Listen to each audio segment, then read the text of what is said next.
Eny tenako dia anisan'ireo mpanakanto nahazo kiana be dia be teto amin'ny tambazotra nandritra ny taona maromaro fa zany tsy nentina hoe hanajanonana ny mahira. Iaino ny tena fiainana dia ilay tena fiainana ilay nandalovanao, tsy mba sahinao natao fa sao dehibe taloha be.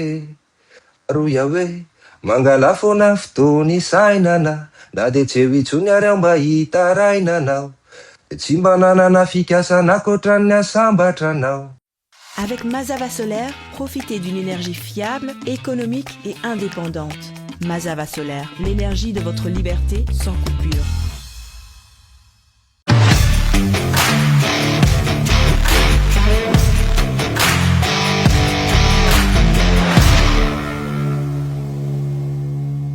Alefa Saïda. Amin'ny rabantsika rehetra izay manaraka ny legacy Madagasikara ny tena koa misy Saïda.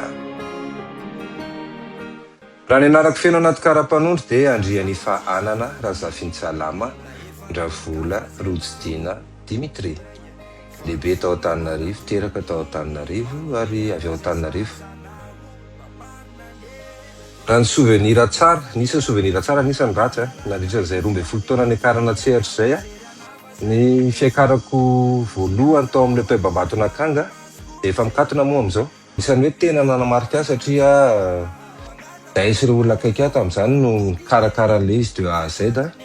Dia daholo nanatota ny tapakila, nanao ny doka, zany mbola tsisy kory tamin'izany hoe mandeha radio na mandeha tele fa eto amin'ny tambazotra. Tamin'izany ny hira tsy mbola nisy nalaza be nalefa tele koa na hoe YouTube koa ary fa tao amin'ny SoundCloud dia tao ny olona nakaviany vokatra dia tonga nanotrana. Ronjato isa mahery eo no kapasité an'ilay Pebambatonakanga dia feno hipoka tanteraka ary nisy ary ireo zaza tsy ampitona tsy afaka nanatrika an'io seho io fa tonga tao dia voatery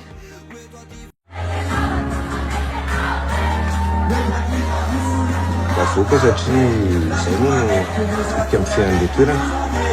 Dia raha misy koa ny souvenir tsara dia ny niarahana tamin'ny Chaine sy Denise tao amin'ny Club Haussmann tao Paris dia anisan'ny tremplin ngeza indrindra tao anatin'ny carrière d'artisteko.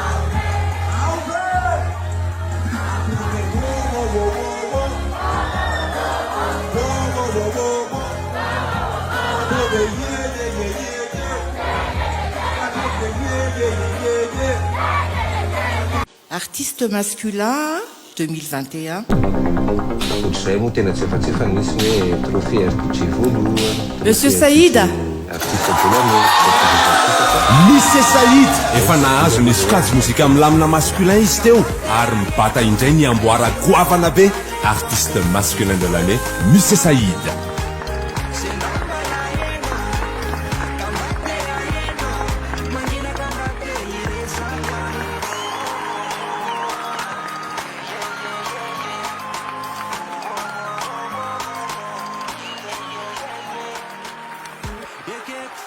Tsikitsiky be voafaly voalohateny efa niteny efa nisaotra foana teo tsy amerina zay efa nisaorana teo aloha fa misy fiteny zay hoe rehefa atao dia tena atao atao mpitiavana raha atao milay ohatr'izay le mozika. 2016 no nanisaka voalohany teto révélation enitaona zany zay tonga eto ataoko hoe tanjona anankiray kosa ny hoe artiste de l'année zany hoe nameno an'iny taona iny tsy mora iny taona iny na ho anana ho an'ny hoe niainako mozika na ny fiainako manokana fa ity dia motivation vaovao anohizako ny lalana efa nataoko. Misaotra be da be foana ny famille misy amin'ilay mbola ao zareo reo nisy koa tamin'ny mozika nataoko teo foana iatonitra nanao an'ny nanampy anahy teo foana iaingo nanao ny feo lafika dia teo foana ny fianakaviana sy anareo mpakafy dia ny anahy dia hoe ela velona foana ny mozika malagasy. Misaotra manandratra, misaotra manome ny sehatra ary manome an'ilay aina ho an'ny mpanakanto, ho anareo izay mpanohana, ho anareo hainao manjery ny RTG mazava ho azy ny orange koa manohana. Misaotra tompoko.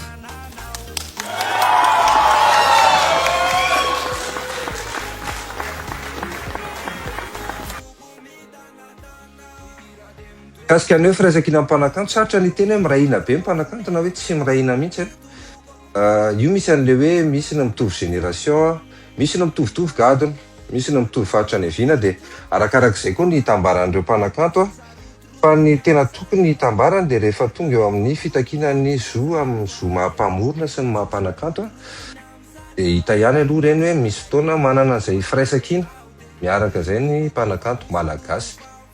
Ny lesika mbola hitako hatreto dia le mbola le tsy fahaizana miserasera sy mifanakalo-hevitra angambany ao amin'ny mpanakanto izay zokiny sy ny mpanakanto zandrany. Na moa zany zao sady efa tsy zokiny tsy zandrany fa eo anelanelana angamba. Le mikasika an'le fomba hoentina manao an'ilay zavakanto misy tsy mampitovy hevitra foana. Tsy hifanomezana tsiny satria raha ho an'ny génération taty aoriana dia manana ny fomba hoentina izy ampitany an'izany kanto zany sy ny structure rehetra izay mampetipety ny azy. Ny taloha koa nanana ny azy fa ny tsara dia le mba misy hevitra hitovizana foana hoe inona aloha voalohany indrindra no amaritana an'ilay hoe kanto dia ahoana ny hitondrana an'ilay zavakanto malagasy. Satria ao anatin'ny hoe mihira sy ohatr'izany dia le kanto izay ny fototeny, izay ny zava-dehibe izay vao hoe mihira malaza sy ohatr'izany. Mila manao zavatra aloha ianao kanto ry Mateo Tia.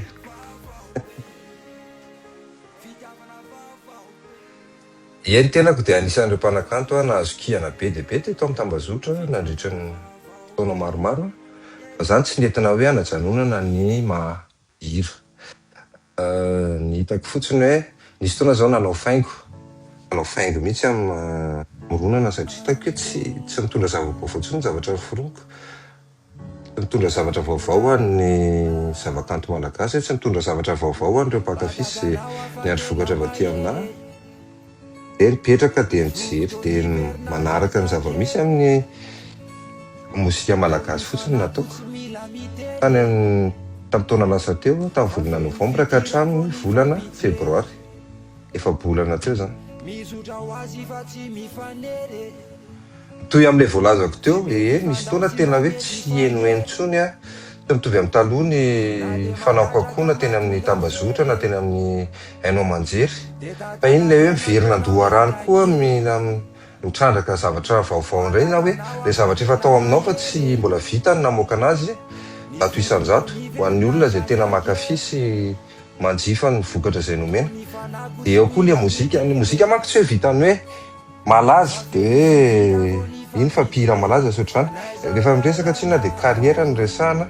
Zany hoe mila mahay mandraraha ao anatin'ilay mozika fa mihira fotsiny dia ohatr'izao fa mila mahay hoe inona ny zavatra hoentiko ahafahana mijanona ela.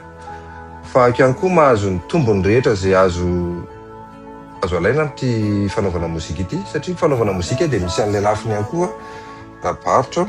Zany hoe inona ny zavatra azoko omena raha miditra ao anatina varotra mozika dia mbola tsy nomen'ny hafa ary tsy nomeko taloha fa zava-baovao. Dia eo ilay mipetraka madinika ihany koa mijery indrindra ny mpanakanto ilay taty aoriana hitako hoe efa manana fomba vaovao zareo entina manao an'ilay izy na ny tsy mitovy tamin'ny anay tamin'ny 10 taona lasa. Tsy mitovy tamin'ireo zoky izay 20 taona lasa 30 taona lasa samy manana azy.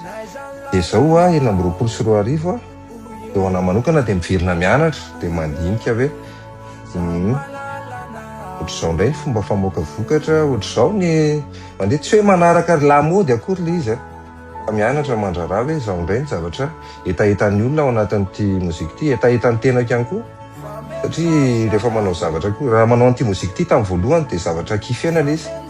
Dia izay zavatra tena kifena no omena fa tsy hoe zavatra tsy tiana akory dia omenan'ny olona na tsy moa zany tsy mahatapa-kevitra ihany koa. Tsy mahatapa-kevitra koa le izy dia nefa omena.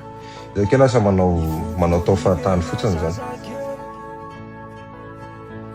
Resaka fitafy indray fangaroaro eo ny fitafy malagasy sy ny fitafy vahiny fa iny zao miverina manao an'ilay satroka penjy izay nahafantarana tamy zany. Satria koa mafana ny andro aty dia mila manao an'iny. Araka ny lazaiko tamin'ny taona lasa volana jolay no niakarako sehatra farany. Hatreto mbola tsisy programa ny amin'izay fa ny mampisehoana kely privé no efa nataoko. Ny haiko fotsiny hoe io koa tsy miankina amiko irery nge.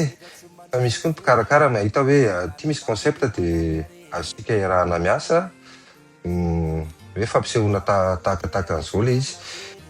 Dia ny haiko fotsiny ny noko fa rehefa hiverina hiakatra sehatra dia zavatra iray tena goavana. Kelikely tsony. Showcase le izy fa tena spectacle lehibe anankiray dia mety ho misy Saïda rery ihany koa. Akinona amin'ny ao ambony foana moa zany. Iano ny tena fiainana de lay tena fiainana lay nandalovanao, tsy mba sainao natao fa sao dehibe taloha be. Roya hoe mangala foana fotoana isainana, na de tsy eo itsony ary aho mba hitarainanao, tsy mba nanana fikasana akoatran'ny asambatranao. Saotra tompoko. Yeah. Eto am-pamaranana dia misaotra ny Legacy Madagasikara na NASA, dia misaotra anareo ihany koa naharitra nijery an'ity antety-vody hatramin'ny farany any tokantrano any. Dia ho ela velona mozika izay mampitambatra antsika. Mbola ho avy ny fotoana isian'ny seray lehibe satria ny mozika foana no niarahantsika nandritran'izay 12 taona izay.